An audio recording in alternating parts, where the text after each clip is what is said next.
पागलपन, अब वो जुनून, अब वो 10 to 12 आवर्स की स्टडी जरूरी है तो जरूरी है, आप उसको नकार नहीं सकते। कैसे करना है? नो। कैसे? No no no.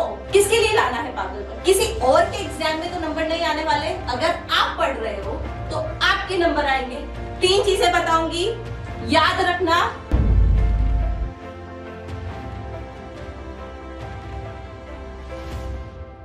सिर्फ 1 महीने का टाइम बचा है। अब अगर प्रिपरेशन लग के चालू नहीं करी, अब अगर ये जो 3 पॉइंट्स मैं बताने वाली हूं उनको फॉलो नहीं किया, तो आप भूल जाना कि अब भी मेरे पास इतना समय है कि मैं एग्जाम में 95% प्लस ला सकता हूं। हाँ, 1 महीने पहले ही मैं आपको बोल रही हूं कि हाँ, अभी भी वक्त है। अगर संभल लिए, अगर पढ़ लिए, अगर जो मैं बताने वाली हूं उनको लग के फॉलो कर लिया, तो आपकी एग्जाम में 95% एकदम आ सकती है। देखो, ऐसे नहीं बोल रही हूं, काफी सारे स्टूडेंट्स हैं जिन्होंने ये फॉलो किया है।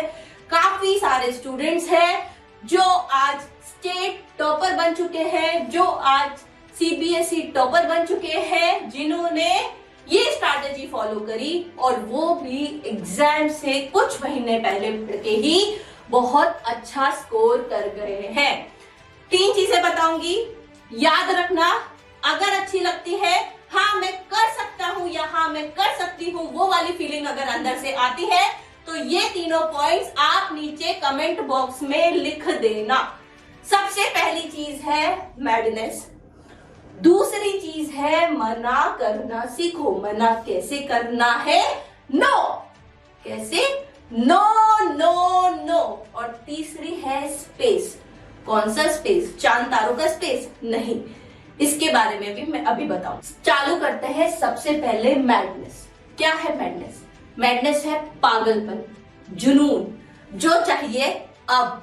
जब एग्जाम में सिर्फ 1 महीना बचा है, तो अब वो पागलपन, अब वो जुनून, अब वो 10 to 12 आवर्स की स्टडी जरूरी है तो जरूरी है, आप उसको नकार नहीं सकते। बहुत टाइम वेस्ट कर लिया, बहुत न्यू ईयर की पार्टी कर ली, बहुत घूम लिए, बहुत टाइम पास कर लिया, लेकिन अब बस, अब रुक जाओ, अब वो पागलपन लाओ। किसके लिए लाना है पागलपन? किसी और के एग्जाम में तो नंबर नहीं आने वाले। अगर आप पढ़ रहे हो तो आपके नंबर आएंगे। आपके नंबर आएंगे तो उससे फायदा किसका होगा? उससे फायदा आपका होगा।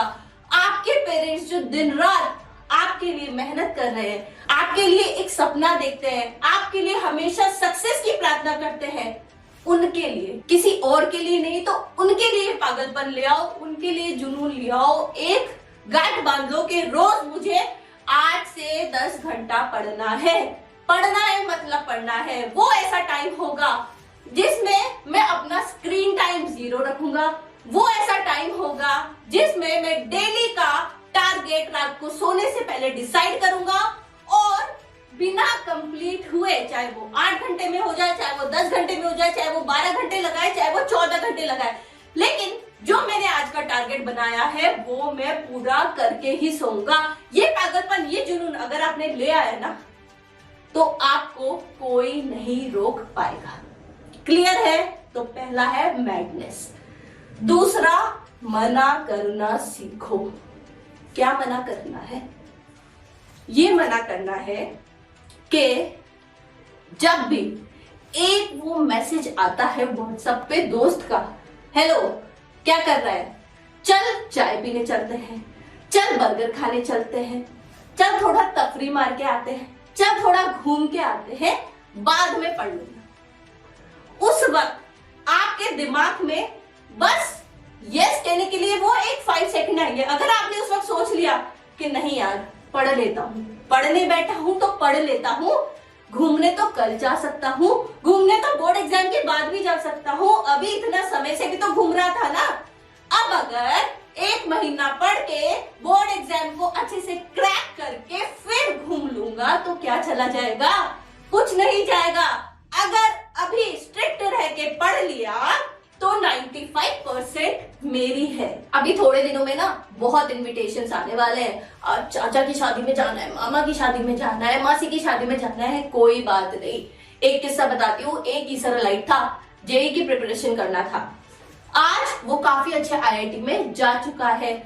उसके खुद के रियल मामा की शादी थी, लेकिन उसने अपने पेरेंट्स से बोला कि देखो, मैं मामा की शादी में जाना चाहता हूँ, लेकिन अभी अगर मैं गया तो उससे मेरी फैमिली का वो जो सपना है, जो मैं उनके लिए करना चाहता हूँ, शायद मैं वो नहीं कर पाऊं। लेकिन आप जा रहे हो तो आप जाओ और मेरे लिए वहां से शादी का खाना ले आना। उसकी मम्मी पापा भाई बहन सबने उससे बोला कि क्या है, आके पढ़ लेना, चल चल चल चल नहीं। लेकिन उसने एक रूल फॉलो किया कि नहीं, मैं अगर अभी चला गया तो फिर मैं दोबारा कल अगर कोई दूसरी शादी होगी या कल अगर कहीं और जाना होगा तब भी शायद मैं मना नहीं कर पाऊं। तो मुझे कोशिश तो आज से ही करनी है। और उसने मना करना सीखा और उसने जंग जीत ली। आज वो आईआईटी में बैठा हुआ है। तो मना करना पड़ेगा, एग्जाम तक ये सीखना पड़ेगा, ठीक है। तीसरी चीज, स्पेस। What is space? ये स्पेस की मैं बात कर रही हूं। अपनी पढ़ने की एक प्रॉपर जगह बनाओ। जरूरी नहीं है कि आपको एक प्रॉपर अलग से स्टडी रूम चाहिए उसके लिए, नहीं, बिल्कुल भी नहीं। एक घर में स्पेस बनाओ कि हाँ, ये वो जगह, चाहे वो एक बक्सा हो, चाहे वो चेयर टेबल हो, चाहे आप बेड पे एक बेड टेबल लेके बैठ रहे हो, जैसे भी बैठ रहे हो, एक स्टडी स्पेस बनाओ कि हाँ, ये मेरी पढ़ने की जगह है, मैं जब भी यहाँ आकर बैठूंगा मैं पढ़ूंगा। और वो आपकी स्टडी स्पेस एकदम ऑर्गेनाइज रखो। जो आपने टारगेट लिया है कि आज मुझे ये करना है, ये चैप्टर्स मुझे पढ़ने हैं, ये सब्जेक्ट मुझे कंप्लीट करना है, वो आपकी स्टडी स्पेस पे आप पहले ही ऑर्गेनाइज रखो। ये करने से ये फायदा होगा कि आपका माइंड भी उस तरह काम करने लगेगा। मेरी पढ़ने की जगह है, या मुझे पढ़ना है, यहाँ पर जितना भी डिस्ट्रैक्शन है मैं उससे बिल्कुल दूर रहने वाला हूँ।